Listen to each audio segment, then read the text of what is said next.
Hello, I'm DelusionDispeller, and as promised, I'm going to speak to you about specific things regarding your toxic relationship breakup that you can do to help you heal from it.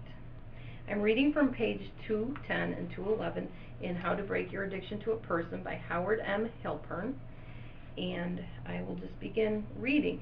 What we're going to be talking about is, I told you that you need to surround yourself with healthy friends during the breakup period.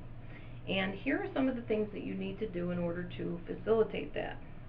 Let your friends know that you are planning to break up in your relationship, and you're going to want some feedback from them. And you expect that it's going to be a difficult and painful thing for you to do. You're going to need their support. Let them know that the relationship you're ending is an addictive relationship, and that you might go through some withdrawal.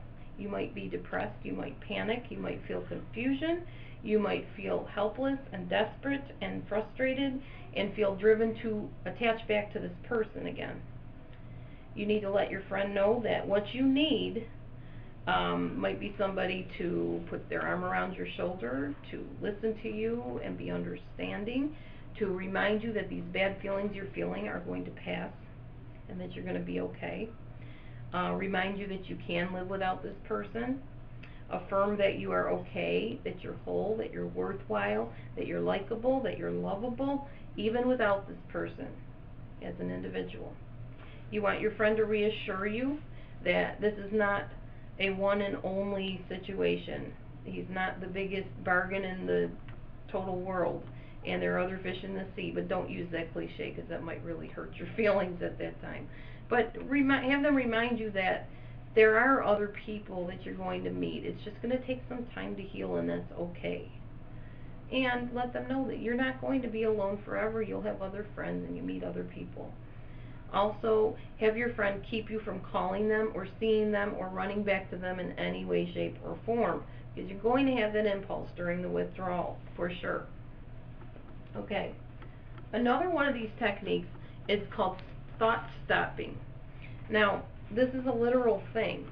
It means that when you start to obsess over some of these things that you're feeling, you're going to tell yourself, stop. Just literally stop. And stop the thought process. It's going to be easier when I talk to you more about journaling, and I'm going to talk to you about that right now. Okay, I told you there was one technique that I used that more than any of the other ones, well, maybe two techniques that I did, helped me immensely. One of them was journaling. What I did was I took a piece of regular notebook paper, such as this right here. Whoops, I'm falling over. Piece of notebook paper. And at the top of the notebook paper, I made columns down the notebook paper. And what I wrote was what I was doing, or what the thought was, what I was doing, when it happened, what I wanted to do, what I ended up doing, and how I felt about it. Now, the reason for this is you're going to take every moment of your day that you possibly can do this, and it doesn't matter if you do it all day, an hour a day, whatever you're able to do. You're going to journal, and you're going to start asking yourself, okay, pretend I had a friendship with a lady named Susan, okay, and I said, okay, every time I turn this certain corner on the street, I think of her. She was my best friend. We did everything together. So here I am turning Smith Street, and there is Susan in my mind. So I'm writing down, I'm on Smith Street, so that's where I am. What was the thought? I wish Susan was here so we could go out for pizza. That's the thought. What did I want to do? I wanted to get on my cell phone and call Susan right then and there.